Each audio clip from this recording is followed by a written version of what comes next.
سبحانك لا علم لنا إلا ما علمتنا إنك أنت العليم الحكيم رب يسر ولا تعسر وتمم بالخير وبك نستعين أعوذ بالله من الشیطان الرجیم بسم اللہ الرحمن الرحیم۔ آج کی کلاس کے آغاز میں آپ لوگوں کو ایک بک سجیسٹ کروں گا انشاءاللہ، اور یہ بک ہے، اس کا نام ہے محاضرات قرآنی، یہ اس کا ٹائٹل ہے محاضرات قرآنی، اور اس کے جو آتھر ہیں ڈاکٹر محمود احمد غازی، ڈاکٹر محمود احمد غازی رحمہ اللہ تعالی۔ یہ جو محاضرات قرآنی اصل میں بیسیکلی یہ ایک سیریز ہے محاضرات کے نام سے، یعنی کہ اس میں 6-7 بکس ہیں، محاضرات قرآنی، محاضرات حدیث، محاضرات فقہ، اسی طرح محاضرات تاریخ، اور پھر اسی طرح محاضرات تعلیم اور محاضرات معیشت و تجارت، اس طرح سیریز ہے پوری بیسیکلی۔ اور یہ جو ڈاکٹر محمود احمد غازی ہیں رحمہ اللہ، یہ اسلامی یونیورسٹی میں ہوتے تھے اسلام آباد میں، اور یہ ایک بہت معروف شخصیت گزری ہے ڈاکٹر حمید اللہ۔ یہ ایک بڑی یعنی کہ بہت زبردست شخصیت تھی، اور ان کی ایک اپنی پوری ایک لمبی کہانی ہے۔ ان کے یہ شاگرد تھے ڈاکٹر محمود احمد غازی۔ تو اسلام آباد کے اندر ایک ادارے نے ان کے مختلف موضوعات کے اوپر لیکچرز کا سلسلہ شروع کیا تھا، جس میں یہ 12 لیکچرز دیتے تھے ایک ٹاپک پہ، مطلب قرآن کے بارے میں 12 مختلف لیکچرز، حدیث کے بارے میں 12 مختلف لیکچرز، اور اس کے مختلف آسپیکٹس کو جو ہے وہ ایڈریس کرتے تھے۔ تو یہ محاضرات قرآنی جو ہے بیسیکلی ان کے وہ جو لیکچرز تھے ان کا مجموعہ ہے۔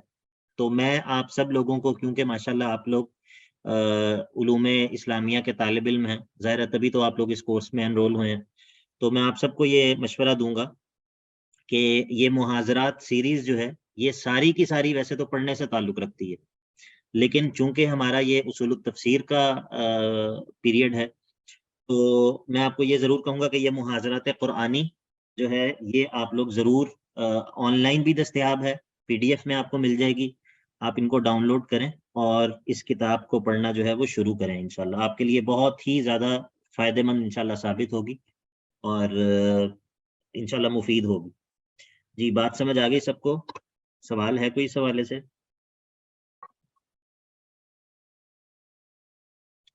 جی، بات سمجھ آ گئی سر؟ انشاءاللہ اگر آپ میں سے کوئی آن لائن اس کو تلاش کر لے تو تلاش کر کے شیئر کر دیں ہمارے ڈسکشن والے گروپ کے اندر، آپ PDF اس کی کوئی بھائی یا بہن بھیج بھی سکتا ہے، ٹھیک ہے؟ تو باقی میں نے 2 مزید کتابیں سجیسٹ کی تھیں، ان کو کسی نے پڑھنا شروع کیا ہے یا نہیں کیا؟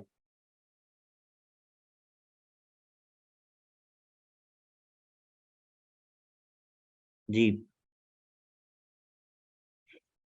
میں نے 2 کتابیں پڑھنے کا مشورہ دیا تھا کہ ان کو آپ شروع کریں، ڈاؤن لوڈ کیا ہے ابھی، چلیں یہ بھی سر تھوڑی پڑھی بھی ہے دونوں میں نے، اچھا شروع کی ہے۔ سٹارٹ سے بھی ایک دفعہ پڑھی ہے۔ جی سر، میں اب یہ پوچھتا رہا کروں گا، کیونکہ جب آپ کو پتا ہوگا کہ میں پوچھتا رہوں گا تو پھر انشاءاللہ یاد بھی رہے گا، نہیں تو بہت ساری چیزیں ایسی ہوتی ہیں، میں نے خود بہت ساری چیزیں ڈاؤن لوڈ کی ہوئی ہیں جو پتہ نہیں کب پڑھنی ہے، اور مزید ڈاؤن لوڈ کر رہا ہوں، ابھی تک پڑھنی کب ہے اس کا پتہ نہیں ہے کب تک پڑھنی ہے۔ بہرحال تو انشاءاللہ یہ جو ہم پڑھتے ہیں نا، کسی بھی پروگرام میں ہم انرول ہوتے ہیں، کسی بھی ادارے میں اگر ہم پڑھ رہے ہوتے ہیں تو اساتذہ جو ہوتے ہیں نا، اساتذہ صرف راستہ دکھاتے ہیں، اساتذہ صرف ایک آپ کو جو ہے نا وہ ایک رہنمائی کر سکتے ہیں، گائیڈ کر سکتے ہیں، باقی آگے انسان کو خود بھی کچھ جو ہے نا وہ کوشش کرنی چاہیے، اور جن چیزوں کی طرف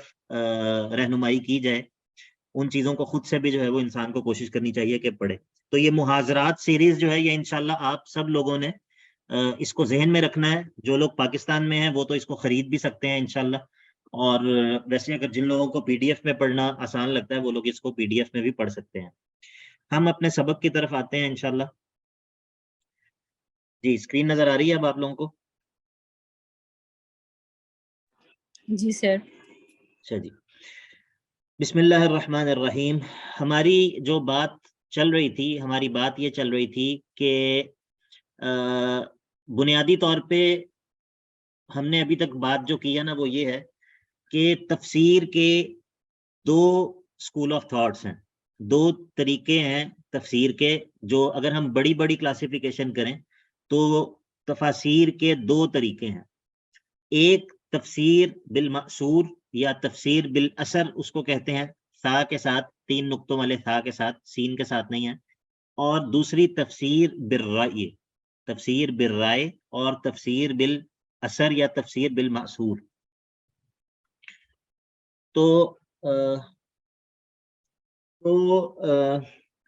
یہ ابھی تک جو ہم نے مقدمہ پڑھا ہے، جو ہم نے پچھلی اپنی ویڈنسڈے والی کلاس کے اندر جو بات پڑھی تھی، تو اس ساری بات کو پڑھنے سے آپ کو کیا لگتا ہے کہ یہ ساری بات جو ہم نے پڑھی تھی یہ تفسیر بالمأثور اس کو ایڈوکیٹ کر رہی تھی یا تفسیر بالرائے کو ایڈوکیٹ کر رہی تھی؟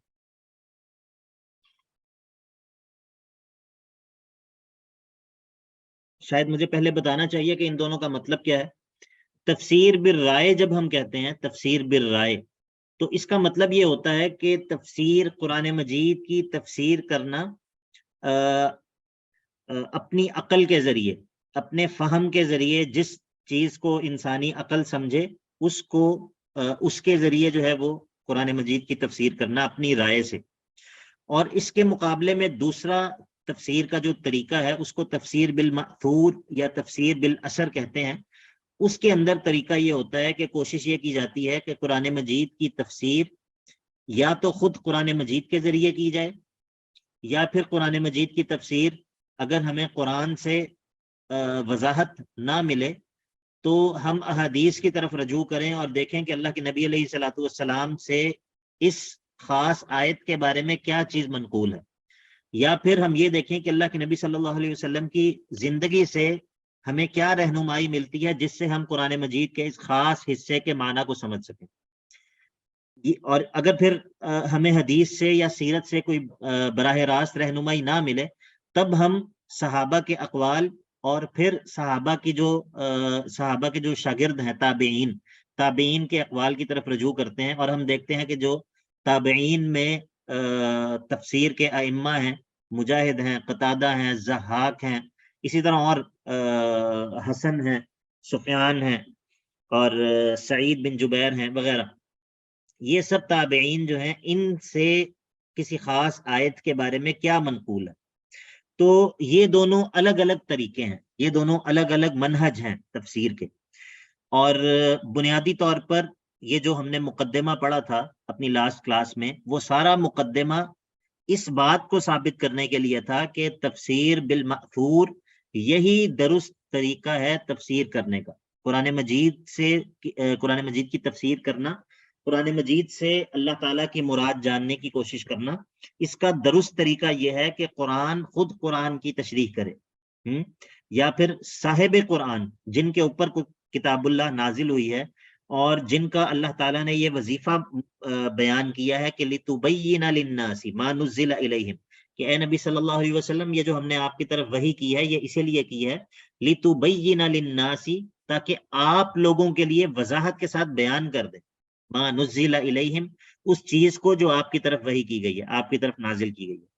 تو ہم یا تو قرآن کی تفسیر قرآن سے کریں، یا قرآن کی تفسیر ہم احادیث سے کریں، اور یا پھر ہم قرآن مجید کی تفسیر کے اندر صحابہ کے اقوال اور تابعین کے اقوال ان کی طرف رجوع کریں. اور پھر انہی چیزوں کے دائرے میں رہتے ہوئے انسان خود سے بھی استدلال اور استنباط اور قرآنی نکات جو ہے وہ ان کو بیان کر سکتا ہے. لیکن بنیادی فرق ان دونوں اسکول آف تھاٹس میں، ان دونوں مناہج میں یہ ہے کہ تفسیر بالرائے میں آثار کو، یہ وہ چیزیں جن کے ذریعے تفسیر بالمأثور کے اندر تفسیر کی دیکھی جاتی ہے، ان چیزوں کو بالکل بھی حیثیت نہیں دی جاتی. یہی وجہ ہے کہ جو تفسیر بالرائے کہلاتی ہیں، کہ یہ تفاسیر ایسی ہیں جو کہ تفسیر بالرائے کے طریقے پر ہیں، ان تفاسیر کے اندر آپ پوری جلد جو ہے وہ تفسیر کی پڑھ جائیں گے، اس کے اندر آپ کو 2 یا 3 احادیث ملیں گی. ایک بڑی مشہور تفسیر ہے ہمارے یہاں پر سب کانٹیننٹ کے اندر، تدبر قرآن کے نام سے. آپ نے نام سنا ہے اس تفسیر کا؟ تدبر قرآن. جی سر. جی کس کی ہے یہ؟ کون ہے؟ مولانا مودودی کی ہے. نہیں نہیں، وہ تو تفہیم القرآن ہے نا، تفہیم القرآن. تفہیم القرآن. جی جی سر تدبر القرآن بھی پڑھی ہوئی ہے کہ میرے مائنڈ میں نہیں ہے اس ٹائم. ہاں، یہ ہے امین احسن اصلاحی، مولانا امین جی سر. احسن جی جی اصلاحی، بالکل. ان کی یہ تفسیر ہے. تو اگر آپ اس تفسیر کا مطالعہ کریں گے تو آپ اس چیز کو محسوس کریں گے کہ تفسیر کی پوری جلد کے اندر، پوری جلد کے اندر آپ کو شاید 5 یا 6 احادیث ملیں، یا شاید اس سے کم بھی ہو سکتا ہے کسی جلد کے اندر. تو آپ کا کیا خیال ہے کہ ایسی جو تفسیر ہو وہ تفسیر بالرائے ہوگی یا تفسیر بالمأثور ہوگی؟ کیا خیال ہے آپ کا؟ سر بالرائے ہوگی یہ تفسیر. تفسیر بالرائے ہوگی. تو بنیادی طور پر تفسیر کے 2 بڑے منہج جو ہیں وہ یہ ہیں. ٹھیک ہے، بنیادی طور پر تفسیر کے 2 بڑے جو مطلب مین اگر ہم کلاسیفیکیشن کریں تو تفسیر کے جو 2 بڑے مناہج ہیں وہ یہ 2 مناہج ہیں، ایک تفسیر بالمأثور اور ایک تفسیر بالرائے. اب ہم نے جب یہ بات ثابت کر دی، جو ابن تیمیہ نے اوپر مقدمہ باندھا اور اس میں جو ہے وہ کئی چیزیں ذکر کی کہ تفسیر کا درست طریقہ یہ ہے، اور اللہ کے نبی صلی اللہ علیہ وسلم کی اللہ نے یہ ذمہ داری لگائی، اور اللہ کے نبی صلی اللہ علیہ وسلم نے صرف قرآن مجید کے الفاظ نہیں پہنچائے بلکہ انہوں نے اپنی ذمہ داری کو ادا کیا، لِتُبَيِّنَ لِلنَّاسِ والی جو ذمہ داری ہے. پھر اس کے بعد انہوں نے کہا کہ صحابہ نے جس طرح اللہ کے نبی صلی اللہ علیہ وسلم سے قرآن مجید کے الفاظ لیے، اسی طرح انہوں نے اللہ کے نبی صلی اللہ علیہ وسلم سے قرآن مجید کی جو تفسیر ہے اس کے جو معانی اور مفاہیم ہیں ان کو بھی لیا.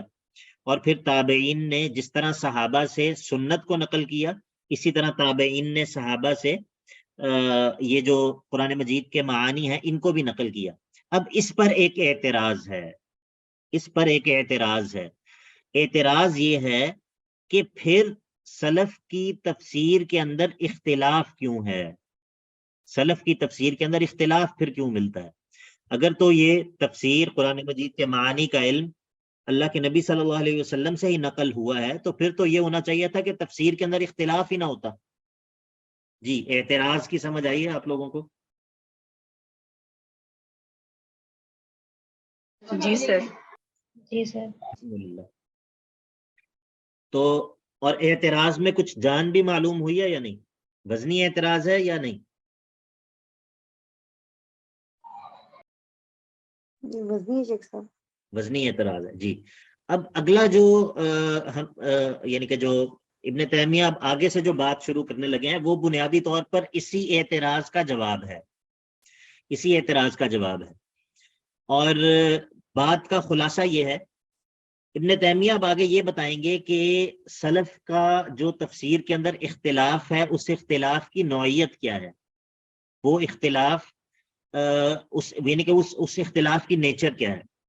یہاں پر وہ 2 طرح کے اختلاف کا ذکر کریں گے، ایک ہے اختلاف تنوع اور ایک ہے اختلاف تضاد. تنوع کا مطلب ہوتا ہے تنوع، ورائٹی، تنوع کسی چیز کے اندر تنوع ہونا، یعنی کہ کسی چیز کے اندر کسی چیز کی مختلف انواع ہونا، کسی چیز کی مختلف اقسام ہونا. ایک ہوتا ہے اختلاف تنوع. اختلاف تنوع یہ ہوتا ہے، چلے میں آپ کو مثال سے سمجھاتا ہوں، ویسے آگے یہ انشاءاللہ بات آئے گی. اختلاف تنوع یہ ہوتا ہے کہ مطلب مثال کے طور پہ میں یہ کہتا ہوں، دانیال بھائی میرے سے پوچھتے ہیں کہ شیخ صراط مستقیم اس کا معنی کیا ہے؟ صراط مستقیم کا معنی کیا ہے؟ میں کہتا ہوں کہ جی صراط مستقیم کا معنی ہے توحید. صراط مستقیم کا معنی کیا ہے؟ توحید. آپ لوگ اس بات پہ میرے ساتھ متفق ہیں یا نہیں؟ جن لوگوں نے پڑھا ہے سورہ فاتحہ کی تفسیر پڑھی ہے لاسٹ سیمسٹر میں وہ تو بتائیں نا، صراط مستقیم کی تفسیر توحید سے کرنا درست ہے یا نہیں؟ جی نور ہیرا، لائبہ جاوید، میری آواز آ رہی ہے؟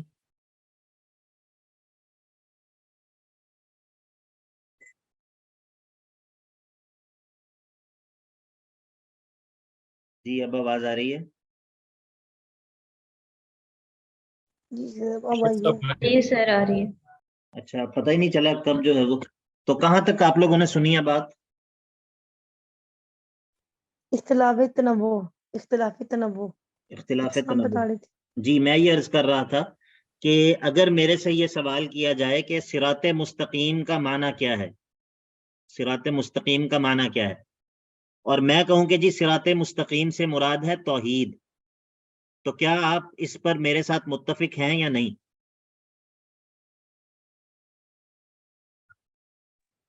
جی سر سب متفق ہیں. متفق ہیں، ٹھیک ہے. لیکن ہم پوچھیں آپ پوچھیں شیخ انس نظر سے حفظہ اللہ، آپ پوچھیں شیخ صراط مستقیم سے کیا مراد ہے، وہ کہیں صراط مستقیم سے مراد ہے قرآن.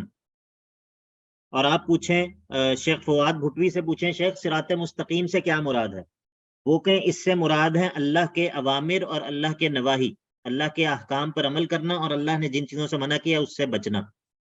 اور آپ پھر پوچھیں اور کون شیخ ہیں، شیخ سیف اللہ ثناء اللہ، آپ ان سے پوچھیں کہ جی صراط مستقیم سے کیا مراد ہے، وہ کہیں صراط مستقیم سے مراد ہے اللہ کے نبی صلی اللہ علیہ وسلم کی سیرت، اس پر چلنا. تو اب بتائیے کیا ہم سب کے جو اقوال ہیں، ہم سب نے جو اپنی رائے دی ہے، کیا آپ یہ کہیں گے کہ ہماری رائے آپس میں متضاد ہے؟ آپ نے اچھی طرح سوچنا ہے اس بات پہ. نہیں سر. نہیں سر متضاد نہیں ہے. متضاد ذات نہیں. نہیں گو ایک کی طرف جاتی ہے. جی ہاں تو مطلب یہ ہے کہ اگرچہ ہمارے جواب تو مختلف ہیں، جواب تو ہمارا ایک تو نہیں ہے، کوئی یہ کہہ سکتا ہے کہ ہم سب نے ایک ہی جواب دیا؟ نہیں. ٹھیک ہے. تو اگرچہ ہمارے جواب مختلف ہیں لیکن اس کو کہتے ہیں اختلاف تنوع. اختلاف تنوع یعنی کہ یہ میں نے آپ کو ایسی مثال دی ہے جس سے آپ کو سمجھ آ جائے گی کہ ضروری نہیں ہے کہ اگر کسی جگہ پر بظاہر ایسے لگ رہا ہے کہ تفسیر فلاں تابعی کی تفسیر کچھ اور ہے، فلاں تابعی کی تفسیر کچھ اور ہے، فلاں تابعی کی تفسیر کچھ اور ہے، تو ممکن ہے کہ یہ اختلاف تنوع ہو، اختلاف تضاد نہ ہو. اور اختلاف تنوع حقیقت میں اختلاف ہوتا ہی نہیں ہے، اختلاف تنوع حقیقت میں اختلاف ہوتا ہی نہیں ہے. ٹھیک ہے، بات سمجھ آ گئی آپ لوگوں کو؟ یہ خلاصہ ہے، پورے سبق کا خلاصہ ہے جی یہ. سر.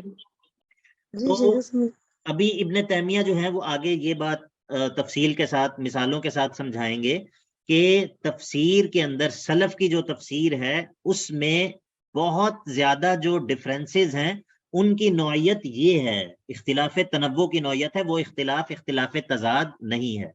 ٹھیک ہے. تو جب بہت بڑا حصہ جو اختلاف کا ہے وہ ایسا اختلاف ہے کہ جس کو آپس میں تطبیق دی جا سکتی ہے، جس کو جو ہے وہ سمجھا جا سکتا ہے کہ اے بی اور سی ان تین لوگوں نے جو بات کہی ہے یہ آپس میں اس کی کانٹرڈکشن نہیں ہے بلکہ یہ تعبیر کا اختلاف ہے، تعبیر کا اختلاف ہے. تو پھر یہ اعتراض جو بظاہر بہت وزنی معلوم ہو رہا تھا یہ اعتراض ٹوٹ گیا، یہ اعتراض ٹوٹ گیا. اور ہمارا جو مقدمہ تھا وہ اپنی جگہ پہ برقرار رہا کہ جس طرح اللہ کے نبی صلی اللہ علیہ وسلم نے قرآن مجید کے الفاظ امت کو منتقل کیے ہیں، اسی طرح آپ صلی اللہ علیہ وسلم نے قرآن مجید کے معانی اور مفاہیم بھی امت کو منتقل کیے ہیں. جی کچھ سمجھ آیا، کچھ پلے پڑا؟ جی سر سمجھ آ گیا.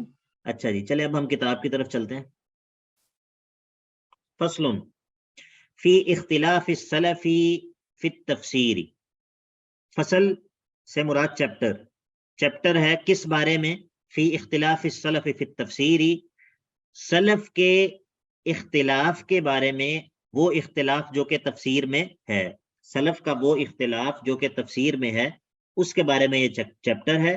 وَأَنَّهُ اختلاف تنوع، اور اس بارے میں ہے کہ یہ جو اختلاف ہے سلف کا جو آپس میں اختلاف ہے تفسیر کے بارے میں، یہ اختلاف تنوع ہے، اختلاف تضاد نہیں ہے.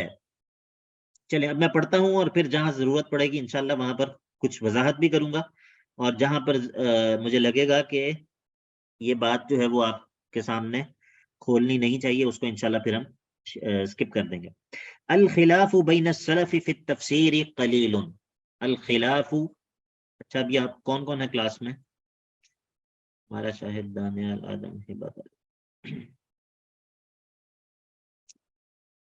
دانیال بھائی ترجمہ کریں گے تھوڑا سا؟ الخلاف بین السلف فی التفسیر قلیل. سلف کے درمیان اختلاف جو ہے وہ تفسیر میں بہت تھوڑا سا ہے. بہت تھوڑا سا ہے، شاباش. وخلافهم فی الاحکام اکثر من خلافهم فی التفسیر. جی کوئی اور ان کے درمیان اور جی، اچھا سوری کسی اور کو موقع دیتے ہیں. میں چاہ رہا ہوں کہ تھوڑا سا ہم ان لوگوں کو بہنوں بھائیوں کو تھوڑا سا سب انگیج ہے. ہاں تھوڑا سا پش کریں انشاءاللہ آہستہ آہستہ. جی کوئی اور؟ سر میں ٹرائی کروں. جی جی بسم اللہ. باخلافہم فی الاحکامی، اور ان کا جو اختلاف ہے احکام میں اکثر و زیادہ ہے، من خلافہم فی تفسیر، تفسیر کی اختلاف کی نسبت. جی یعنی کہ جو سلف کا احکام کے بارے میں، فقہ میں جو ان کا اختلاف ہوا ہے، فقہی مسائل میں، وہ تفسیر میں جو ان کا اختلاف ہے اس سے زیادہ ہے. یعنی کہ تفسیر کے معاملے میں جو سلف کا اختلاف ہے وہ کم ہے بنسبت فقہی احکام میں. جب ہم الاحکام کا لفظ بولتے ہیں تو اس سے مراد کیا ہوتے ہیں؟ اس سے مراد فقہی احکام ہوتے ہیں عموماً. تو ان کا جو احکام کے بارے میں اختلاف ہے وہ ان کے تفسیر میں جو اختلاف ہے اس سے کم ہے، زیادہ ہے سوری. وغالب ما يصح عنهم من الخلاف يرجع الى اختلاف تنوع لا اختلاف تضاد. اور بہت سارا وہ اختلاف جو سلف سے ثابت ہے. ٹھیک ہے دانیال بھائی آپ انشاءاللہ پڑھیں نماز. بارک اللہ فیکم. ریکارڈنگ مل جائے گی آپ کو ریکارڈنگ. بارک اللہ فیکم. وخلافهم في الاحکام اکثر من خلافهم في التفسیر. اچھا، وغالب ما يصح عنهم من الخلاف يرجع الى اختلاف تنوع لا اختلاف تضاد. اور وہ اختلاف جو کہ سلف سے ملتا ہے تفسیر کے بارے میں، اس کا اکثر حصہ، اس کا غالب حصہ، اس کی نوعیت کیا ہے؟ وہ اختلاف تنوع ہے، وہ اختلاف تضاد نہیں ہے. اختلاف تضاد کیا ہوتا ہے؟ اختلاف تضاد کی یہ صورت ہوتی ہے، اختلاف تنوع کی میں نے آپ کو مثال دی ہے. اختلاف تضاد کی صورت یہ ہوتی ہے کہ اگر میں اس کی بات مانوں تو اس کی بات کو جھٹلانا لازم ہوگا. دونوں باتیں جمع نہیں ہو سکتی، دونوں باتیں ایٹ اے ٹائم درست نہیں ہو سکتی. اس کو ہم کہتے ہیں اختلاف تضاد. لیکن اختلاف تنوع کے اندر جو میں نے آپ کو مثال دی کہ اس کے اندر تمام باتیں ایٹ اے ٹائم جو ہے ان کو تسلیم کیا جا سکتا ہے. صراط مستقیم سے مراد نماز ہے، صراط مستقیم سے مراد توحید ہے، صراط مستقیم سے مراد اللہ تعالیٰ کے احکام پر چلنا ہے، صراط مستقیم سے مراد قرآن ہے، صراط مستقیم سے مراد اللہ کے نبی کی سیرت ہے. کیا ان سب باتوں کو ایٹ اے ٹائم قبول کیا جا سکتا ہے یا نہیں؟ کیا جا سکتا کیا جا جی سکتا ہے. سر، ٹھیک ہے. کیا جا لیکن سکتا ہے. اختلاف تضاد جو ہوتا ہے، اختلاف تضاد کی صورت میں اگر ایک بندے کی بات کو تسلیم کریں گے تو دوسرے بندے کی بات کو نیگیٹ کرنا لازم آئے گا. ٹھیک ہے. وذالک صنفان. اب انہوں نے کہا کہ یہ جو اختلاف تنوع ہے، یہ سلف کا جو اختلاف آپس میں ہے وہ اختلاف تنوع ہے. اب وہ جو اختلاف تنوع ہے وہ دو طرح کا ہے. وذالک صنفان. آپ نے پڑھا ہے تثنیہ کیسے بنتا ہے عربی گرامر کے اندر؟ تثنیہ کا سبق پڑھا ہے آپ نے؟ واحد، تثنیہ، جمع. جی جی جی آپ نے اس میں پڑھا ہوگا جی کہ پڑھا ہے. مفرد کے آخر میں الف نون لگانے سے تثنیہ بن جاتا ہے. کتابن، کتابانی. جی بتائیے. جی شیخ صاحب پڑھا ہے. وذالک جی سر. صنفانی، یہ جو اختلاف تنوع ہے یہ دو طرح کا ہے. احدہما، اب ان میں سے ایک جو ہے وہ کیا ہے؟ اب اس کا بیان کریں گے کہ وہ کیا ہے.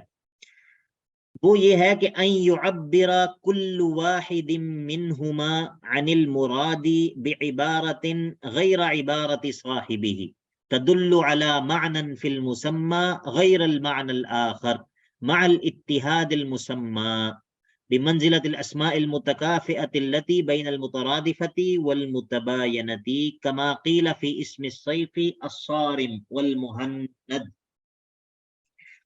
وہ یہ کہتے ہیں کہ اختلاف تنوع کی پہلی قسم یہ ہے کہ کسی ذات کے اندر مختلف صفات پائی جاتی ہیں، کسی ذات کے اندر مختلف صفات پائی جاتی ہیں، اور ایک بندہ اس چیز کی کسی ایک صفت کو ذکر کر دیتا ہے، دوسرا بندہ اس چیز کی کسی دوسری صفت کو ذکر کر دیتا ہے۔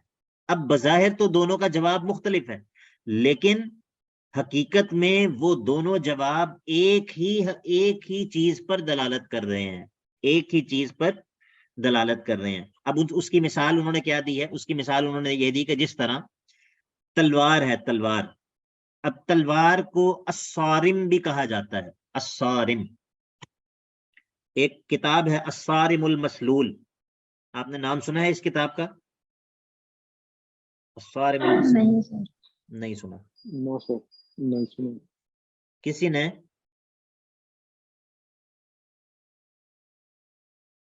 یہ شیخ الاسلام حافظ ابن تیمیہ رحمہ اللہ کی کتاب ہے الصارم المسلول علی شاتم الرسول، اور یہ بنیادی طور پہ یہ اللہ کے نبی صلی اللہ علیہ وسلم کی اہانت جو بندہ کرتا ہے اس کے بارے میں، اس مسئلے میں یہ کتاب ہے، اور یہ اس مسئلے کے اندر بہت زبردست کتاب ہے، الصارم المسلول علی شاتم الرسول۔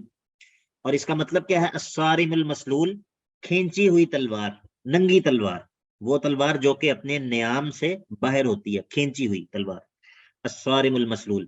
تو الصارم کہتے ہیں تلوار کو۔ اسی طرح تلوار کا ایک نام المہند بھی ہے، المہند، ٹھیک ہے؟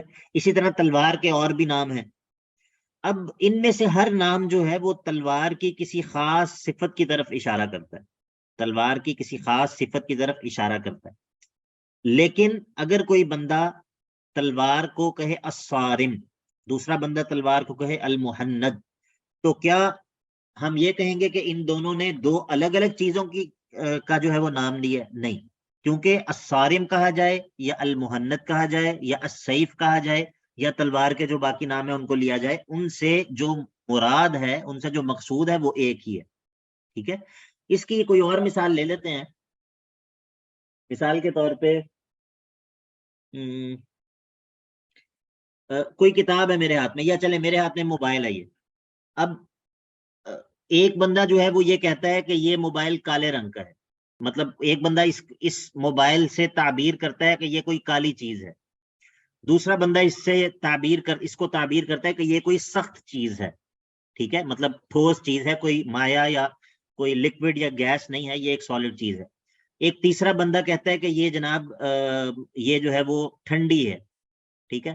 اب یہ تمام کی تمام صفات اس وقت اس موبائل کے اندر پائی جا رہی ہیں، تو ہم یہ نہیں کہیں گے کہ ان تینوں لوگوں نے جو بات کی ہے وہ کوئی ایسی بات ہے جو آپس میں کانٹراڈکٹ کر رہی ہے، نہیں، بلکہ ان تینوں لوگوں نے ایک ہی چیز کے بارے میں مختلف صفات کا تذکرہ کیا، ایک ہی چیز کے بارے میں مختلف صفات کا تذکرہ کیا۔ اب یہاں پر آگے وہ مزید اپنی بات کو کھولیں گے، وہ کہتے ہیں وَذَلِكَ مثل اسماء اللہ الحسنى واسماء رسوله صلی اللہ علیہ وسلم واسماء القرآن فإن اسماء اللہ كلها تدل على مسمى واحد فإن اسماء اللہ كلها تدل على مسمى واحد۔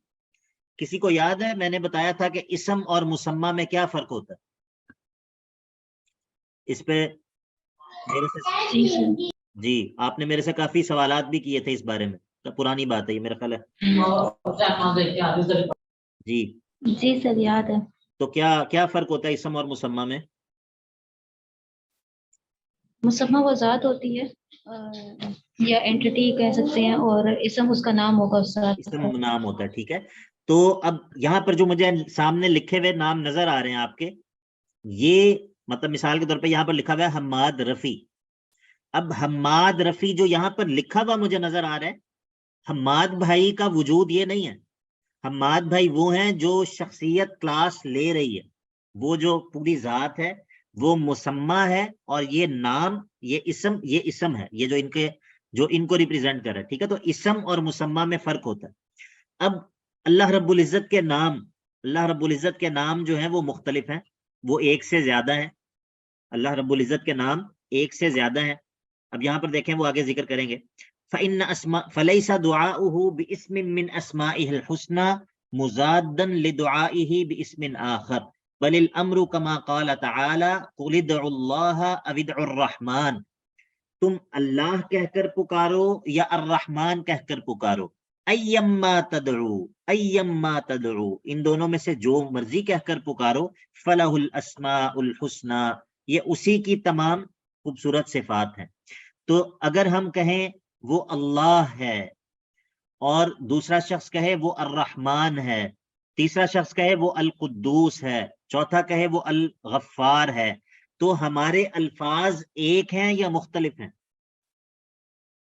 سر الفاظ الفاظ مختلف ایک ہیں، مراد الفاظ مختلف ہیں. الفاظ مختلف ہیں، مراد ایک. مسمى اور مسمى جو ہے وہ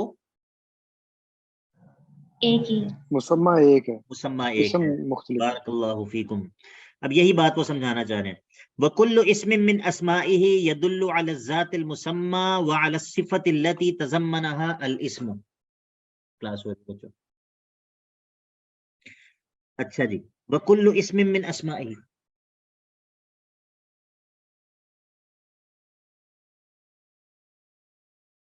وَكُلُّ اسم من اسمائه، اور اللہ تعالیٰ کا ہر نام ان ناموں میں سے یدل علی الذات المسمى. اچھا، یہ بات ہو رہی تھی کہ اب ان میں سے ہر نام جو ہے وہ اللہ تعالیٰ کی کسی خاص صفت کو ظاہر کر رہا ہے. وہ اس خاص صفت کو ظاہر تو کر رہا ہے، لیکن ذات وہی مراد ہے. ذات وہی مراد ہے، ایسا نہیں ہے کہ کوئی اور ذات مراد ہے. اسی طرح آگے وہ بتا رہے ہیں کہ جس طرح ہم کہیں کہ وہ العلیم ہے تو یدل علی الذات والعلم. اب اللہ تعالیٰ کی ذات اور اس کی صفت علم. القدیر جو ہے وہ دلالت کرتا ہے یدل علی الذات والقدرت. والرحیم یدل علی الذات والرحمت. ومن، اچھا یہ آگے پھر جو ہے وہ کچھ اسماء و صفات کے حوالے سے انہوں نے بات کی. میں نے یہاں پر نشان لگایا تھا کیونکہ یہ بات جو ہے وہ تھوڑی سی اور طرف نکل جائے گی. اسی طرح وَكَذَلِكَ اسماء النبی صلی اللہ علیہ وسلم مثل محمد و احمد والماحی والحاشر والعاقب. اب یہ اللہ کے نبی صلی اللہ علیہ وسلم کے یہ جو تمام نام ہیں، یہ اگرچہ نام جو ہے وہ الگ الگ ہیں، لیکن ان سے جو ہے وہ اللہ کے نبی صلی اللہ علیہ وسلم ہی مراد ہیں. اسی طرح وَكَذَلِكَ اسماء القرآن مثل القرآن والفرقان والہدى والشفاء والبیان والکتاب وامثال ذلك.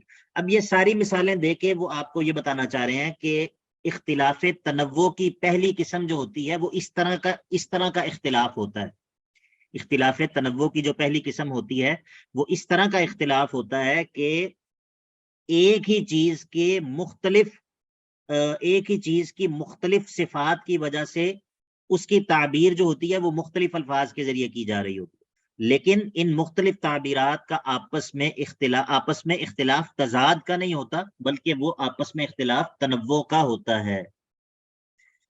جی یہاں تک واضح ہے، بات سمجھ آ گئی ہے، فکرہ سمجھ آ گیا جو مطلب سر کلیئر ہے. جی سر.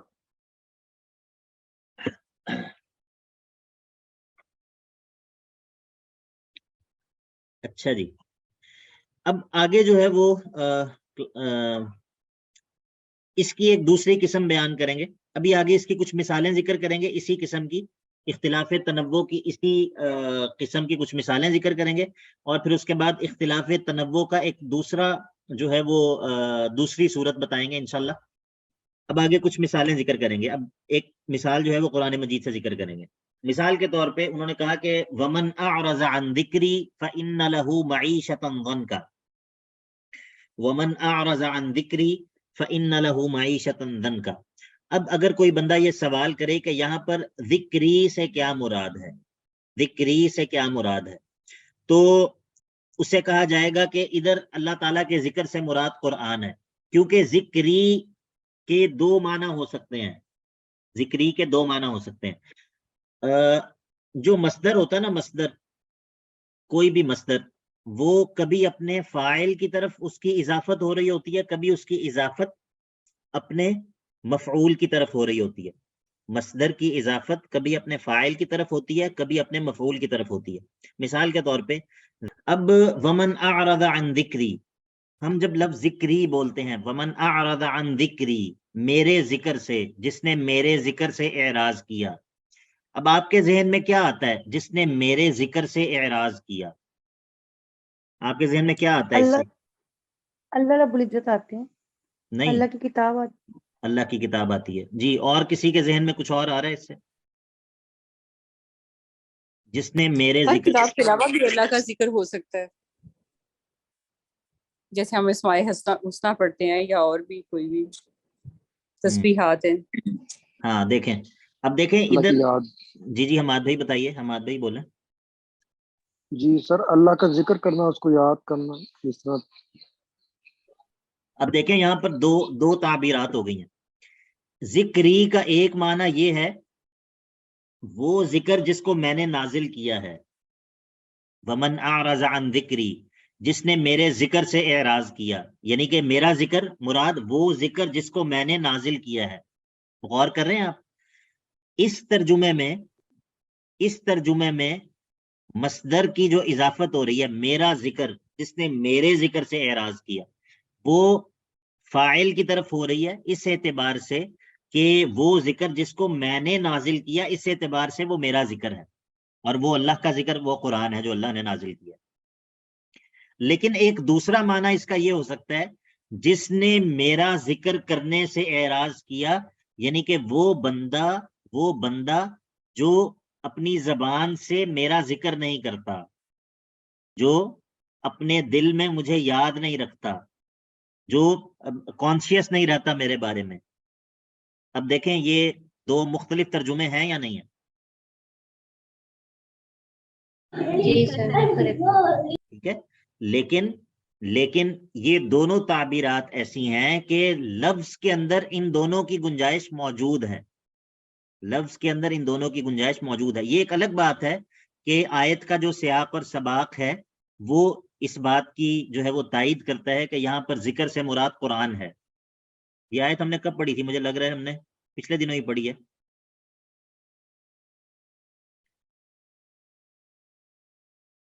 پتہ نہیں آپ لوگوں کو شاید پڑھائی ہے یا کہیں اور پڑھائی ہے یہ آیت۔ ترجمے میں ہم نے یہ آیت پڑھی ہے، لیکن یہ تو سورہ طٰہٰ کے اندر ہے۔ وَمَنْ أَعْرَضَ عَنْ ذِكْرِي فَإِنَّ لَهُ مَعِيشَةً ضَنْكًا وَنَحْشُرُهُ يَوْمَ الْقِيَامَةِ أَعْمَى قَالَ رَبِّ لِمَ حَشَرْتَنِي أَعْمَى وَقَدْ كُنْتُ بَصِيرًا۔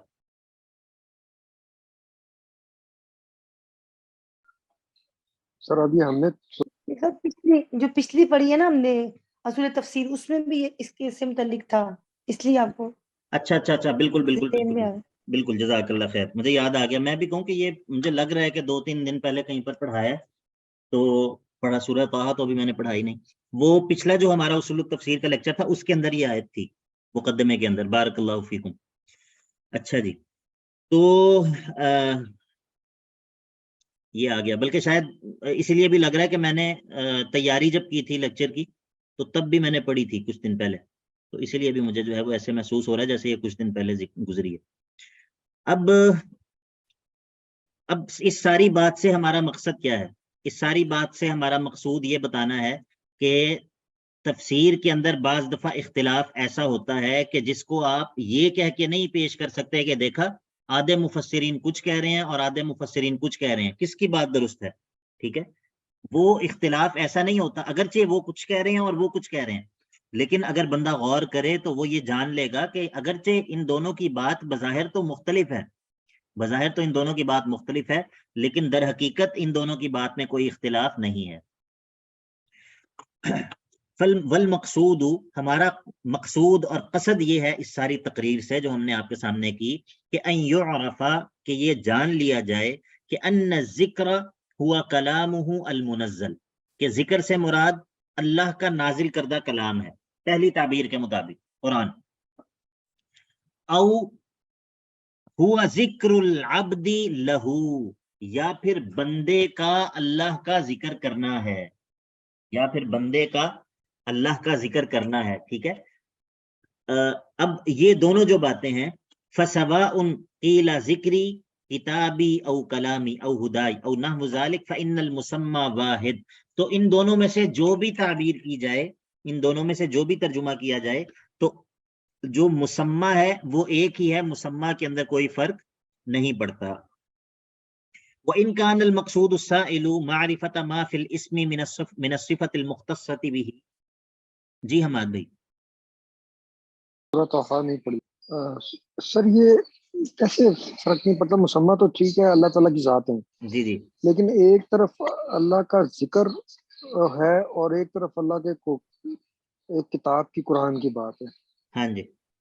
تو دو ذکر اور قرآن میں ایک، یعنی قرآن ایک لمیٹڈ کتاب ہے، اور ذکر تو جو احادیث میں آیا ہے، ہم اس میں ایک مثال کے طور پہ سبحان اللہ ہے، سبحان اللہ و بحمدی، ہم اس کو بار بار دہرائے جائیں وہ ذکر ہے. جی تو دونوں چیزوں کو ہم مسمى تو ایک نہ ہوا. بالکل بظاہر ایسا ہی معلوم ہوتا ہے کہ مسمى میں فرق ہے، مسمى میں بظاہر ایسا ہی لگتا ہے کہ فرق ہے، لیکن جو قرآن ہے، قرآن جب ایک انسان قرآن کی تلاوت کرتا ہے، ایک انسان جب قرآن مجید کی تلاوت کرتا ہے، کیا آپ اس کو یہ کہہ سکتے ہیں کہ یہ اللہ کا ذکر کر رہا ہے یا نہیں کہہ سکتے؟ جی سر، کہہ سکتے ہیں کہ اللہ کا ذکر ہے. بلکہ جن علماء نے لکھا ہے نا اذکار کے موضوع پہ، اذکار کے موضوع پہ جن علماء نے لکھا ہے، جس طرح یہ ایک کتاب ہے امام نووی رحمہ اللہ کی الاذکار، الاذکار، یہ اس طرح اور بھی علماء نے لکھی ہیں اذکار کے موضوع پہ کتابیں. تو وہ اپنی جو کتابیں ہیں ان کا آغاز اس بات سے کرتے ہیں کہ تمام اذکار میں جو سب سے افضل ذکر ہے وہ قرآن مجید کی تلاوت. ٹھیک ہے، قرآن مجید کی تلاوت وہ تمام اذکار میں سب سے افضل ذکر ہے. تو اگرچہ ویسے تو یہ باقی جو اذکار ہیں، سبحان اللہ، الحمدللہ، لا الہ الا اللہ، بندے کو بظاہر ایسے لگتا ہے جیسے یہ قرآن سے الگ کوئی ذکر ہے، لیکن یہ جو اذکار ہیں یہ خود قرآن سے ہی ماخوذ ہیں. یہ اذکار بھی، جتنے بھی اذکار ہیں، حمد کے جتنے بھی کلمات ہیں، جتنے بھی اللہ تعالیٰ کی تسبیح کے کلمات ہیں، یہ بذات خود قرآن کا غیر نہیں ہے. اسی لیے جس حدیث کے اندر اللہ کے نبی صلی اللہ علیہ وسلم نے فرمایا نا یہ الباقیات الصالحات کے بارے میں کہ یہ سبحان اللہ والحمد للہ ولا الہ الا اللہ واللہ اکبر، تو اس حدیث کے اندر آپ نے فرمایا وَهُنَّ مِنَ الْقُرْآنِ، اور یہ جو کلمات ہیں یہ قرآن میں سے ہیں. حالانکہ ہمیں قرآن میں کسی جگہ یہ آیت نہیں ملتی کہ سبحان اللہ والحمد للہ ولا الہ الا اللہ واللہ اکبر. قرآن میں کسی جگہ پر اس طرح کی آیت ہے جس کے اندر یہ چاروں پانچوں کلمات اکٹھے ہوں؟ نہیں ہے شیخ صاحب، نہیں ہے نا. تو پھر سارے اکٹھے نہیں ہیں لیکن الگ الگ ہیں، الگ الگ ہیں. تو میں یہی کہہ رہا ہوں کہ یہ جو تسبیح کے کلمات یا تحمید کے کلمات یا ذکر کے جتنے بھی کلمات ہیں وہ سارے کے سارے کلمات بذات خود قرآن سے الگ کوئی ذکر نہیں ہے، بلکہ وہ قرآن ہی سے ماخوذ ہیں. بلکہ یہ سورۃ الاسراء کے آخر میں ہم نے یہ بات کی تھی، اگر آپ کو یاد ہو تو، سبحان الذی بیدہ ملکوت کل شیء، نہیں، سورہ اسراء کے آخر میں جو آیت تھی اس کے آخر میں تھا وَكَبِّرْهُ تَكْبِيرًا. ٹھیک ہے، تو ہم نے کہا تھا کہ سورت کا آغاز سبحان الذی سے ہوا، اور سورت کے آخر میں جو ہے وہ اللہ تعالیٰ کی حمد کا بھی ذکر ہوا اور اللہ تعالیٰ کی تکبیر کا بھی ذکر ہوا. تو اس اعتبار سے مسمى جو ہے وہ الگ الگ نہیں ہے، اگرچہ مفہوم کے اندر یہ فرق موجود ہے کہ اس سے مراد قرآن سے اعراض کرنا ہے یا اس سے مراد یہ ہے کہ کوئی انسان اللہ کا ذکر کرنا چھوڑ دے. یہ ایک اختلاف اگرچہ موجود ہے، لیکن جو اینڈ ریزلٹ ہے کہ اگر ایک بندہ اللہ کا ذکر کرنا چھوڑ دے تو اس کا معنی یہی ہے کہ وہ بندہ قرآن سے روگردانی کر رہا ہے، اور اگر کوئی بندہ قرآن سے اعراض کر رہا ہے، روگردانی کر رہا ہے، تو اس کا معنی یہی ہے کہ وہ اللہ کے ذکر سے جو ہے وہ روگردانی کر رہا ہے. شاید امید کرتا ہوں کچھ بات سمجھ آ گئی ہوگی، ورنہ آگے کچھ شاید مثالیں اور آئیں تو بات اور کھل جائے. ٹھیک ہے حماد بھائی؟ جی سر، انشاءاللہ. بارک اللہ فیکم. اچھا جی،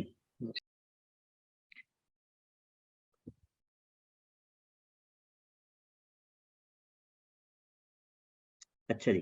اذا عرف هذا، جب یہ بات ہم نے اچھی طرح سمجھ لی تو فالسلف كثيرا ما يعبرون عن المسمى بعبارة تدل على عينه وَإِنْ كَانَ فِيهَا مِنَ الصِّفَةِ مَا لَيْسَ فِي الْإِسْمِ الْآخَرِ كَمَنْ يَقُولُ أَحْمَدُ هُوَ الْحَاشِرُ وَالْمَاحِي وَالْعَاقِبُ وَالْقُدُّوسُ هُوَ الْغَفُورُ الرَّحِيمُ أي إن المسمى واحد لا إن هذه الصفة هي هذه.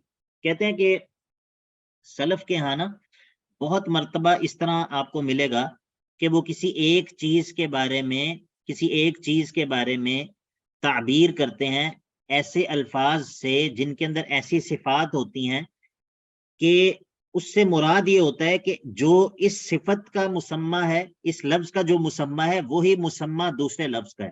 اس کا یہ مطلب نہیں ہوتا کہ جو اس لفظ کا معنی ہے دوسرے لفظ کا عین وہی معنی ہے. اب اس کی مثال دیکھیں انہوں نے کیا دی ہے. انہوں نے کہا کہ مثال کے طور پہ یہ کہا جائے کہ احمد هو الحاشر والماحی والعاقب. اب یہ اللہ کے نبی صلی اللہ علیہ وسلم کے نام ہیں، الحاشر، الماحی، العاقب. اب الحاشر کا جو لفظ ہے اس سے مراد کون ہے؟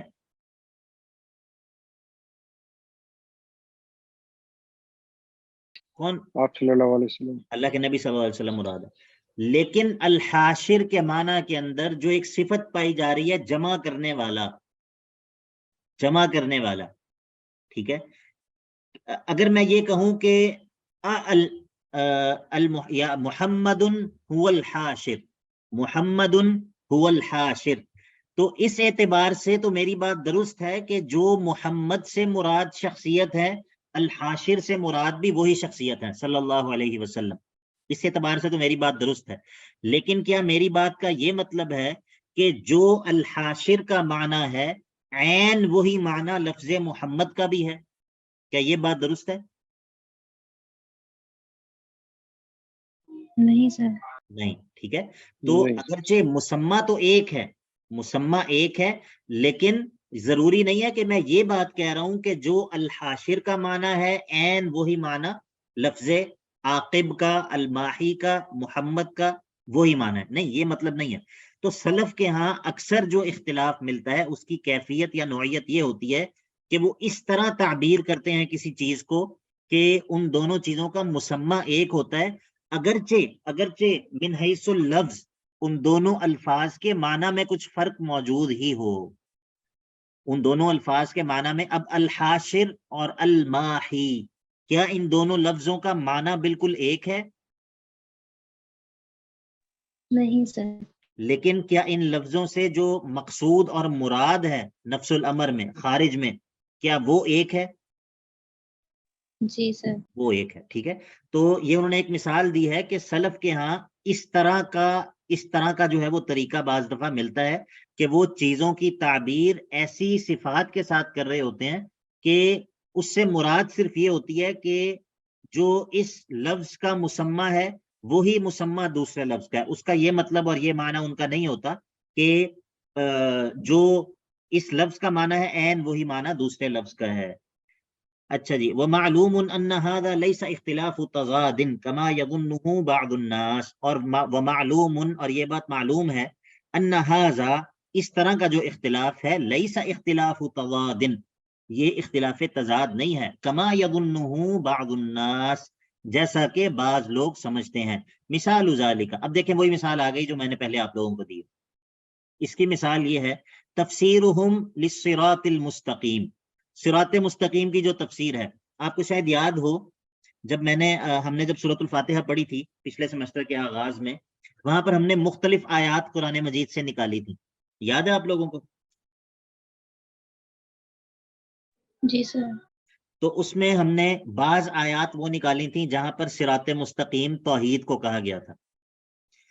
پھر بعض آیات ہم نے وہ نکالی تھی جہاں پر صراط مستقیم قرآن کو کہا گیا تھا. اور وہ سورۃ الانعام کے اندر ایک جگہ ہم نے نکالی تھی جہاں پر اللہ تعالیٰ نے کافی سارے اوامر اور نواہی کو ذکر کیا تھا اور آخر میں کہا تھا وَأَنَّ هَذَا صِرَاطِي مُسْتَقِيمًا. یاد ہے آپ لوگوں کو سورۃ الانعام؟ میں اپنی بیاض جی سر. دیکھتا ہوں، میں بھی آپ کو بتاتا ہوں. ہاں، سورۃ الانعام کی آیت نمبر 126 اور 153 ان میں سے کوئی تھی. 153 میں تھی غالباً. اگر قرآن آپ کے سامنے ہے تو ذرا دیکھیں, ہے قرآن پاس؟ سر 126 ہے. نہیں یہ ہے 153 ہے, دیکھیں.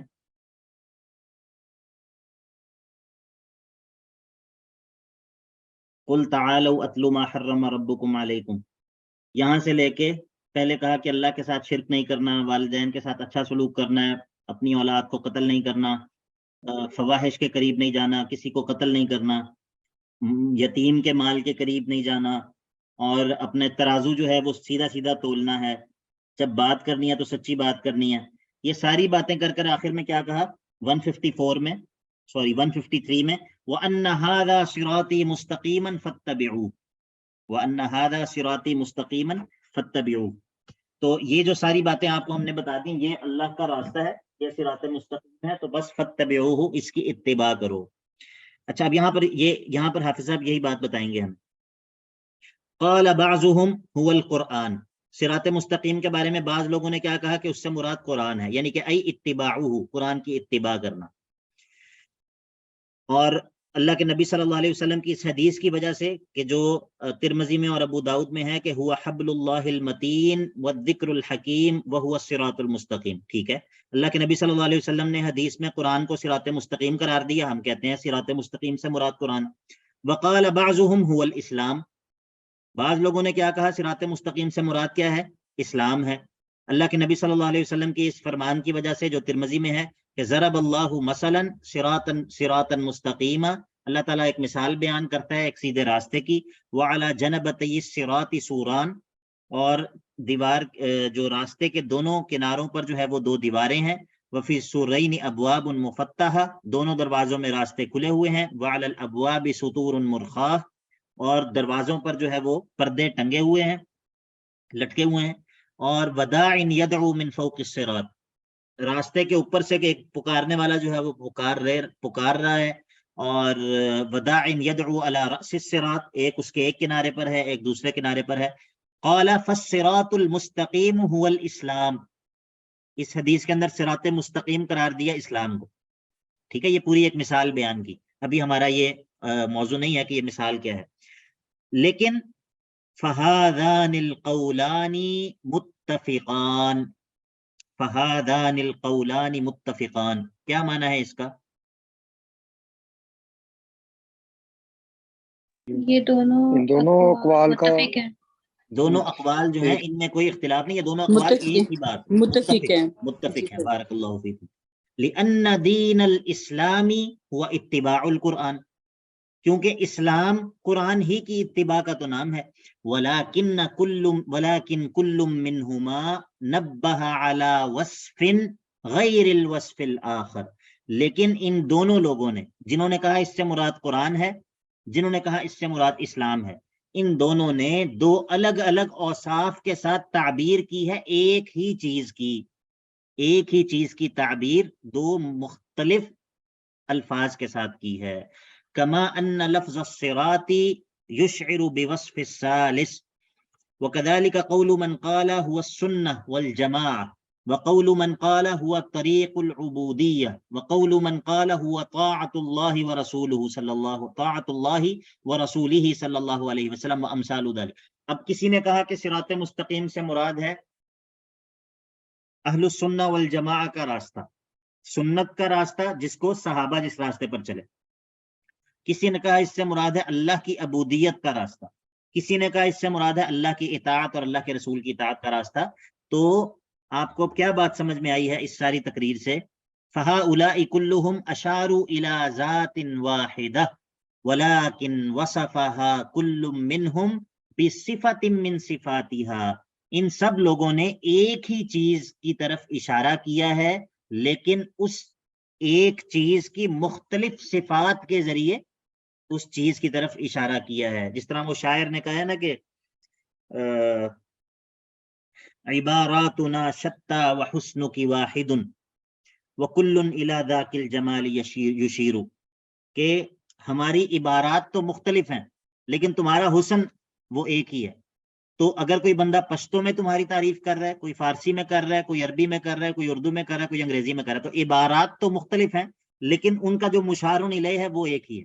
تو یہ وہی بات ہے کہ فہؤلاء کلہم اشاروا الی ذات واحدہ، ان تمام لوگوں نے، کسی نے کہا اس سے مراد اللہ کی عبودیت ہے، کسی نے کہا قرآن ہے، کسی نے کہا اللہ کی اطاعت مراد ہے، یہ وغیرہ وغیرہ.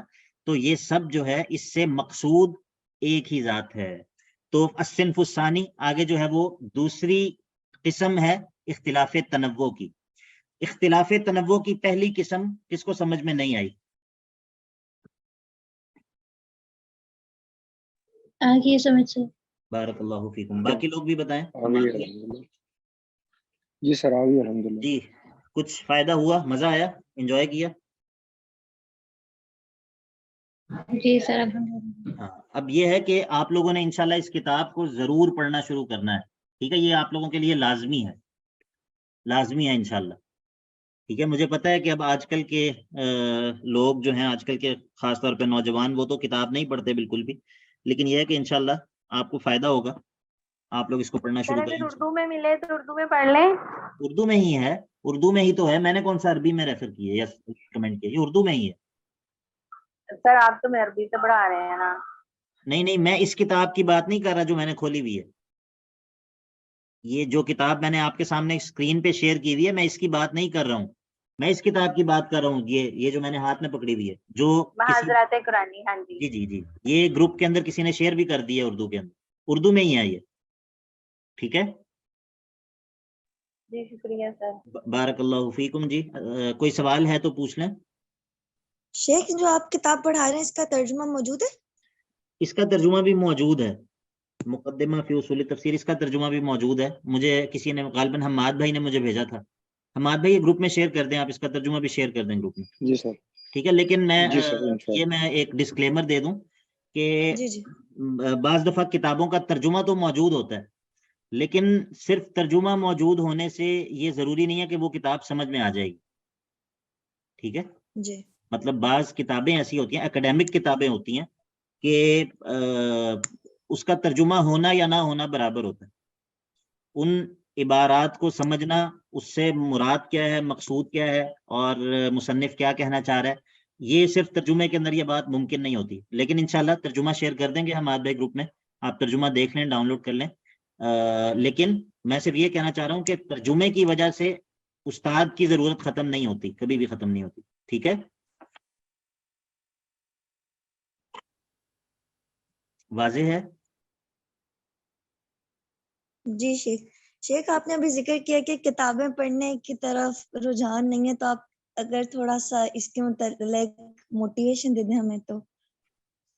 دیکھیں کیونکہ شیخ کتاب شروع کریں تو وہ بہت سلو لگتی ہے، ایسا لگتا ہے کہ ایک ہی بات کو بہت کھینچ کے لکھا گیا ہوتا ہے کتابوں میں. جی ایسا ہے، لیکن اس کا حل یہ ہے کہ آپ کتابیں، اس طرح کی کتابیں پڑھنی شروع کریں جو آپ کے انٹرسٹ کی ہوں. مطلب یہ ضروری نہیں ہے کہ آپ نے اکیڈیمک کتابیں ہی پڑھنی ہیں، آپ نے ریلیجس کتابیں ہی پڑھنی، یہ ضروری نہیں ہے. ہر انسان کا ایک ذوق ہوتا ہے، ہر انسان کو کسی چیز کی طرف جو ہے وہ اس کا ذاتی رجحان ہوتا ہے. آپ اس موضوع کے متعلق پڑھیں.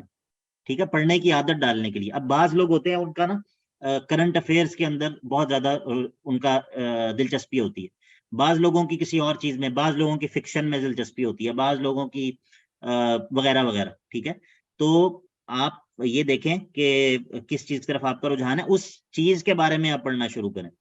ٹھیک ہے، تو اس سے یہ ہوتا ہے کہ انسان کی ہیبٹ ڈیولپ ہوتی ہے، پھر انسان کو پڑھنے کی عادت جو ہے نا وہ پڑ جاتی ہے.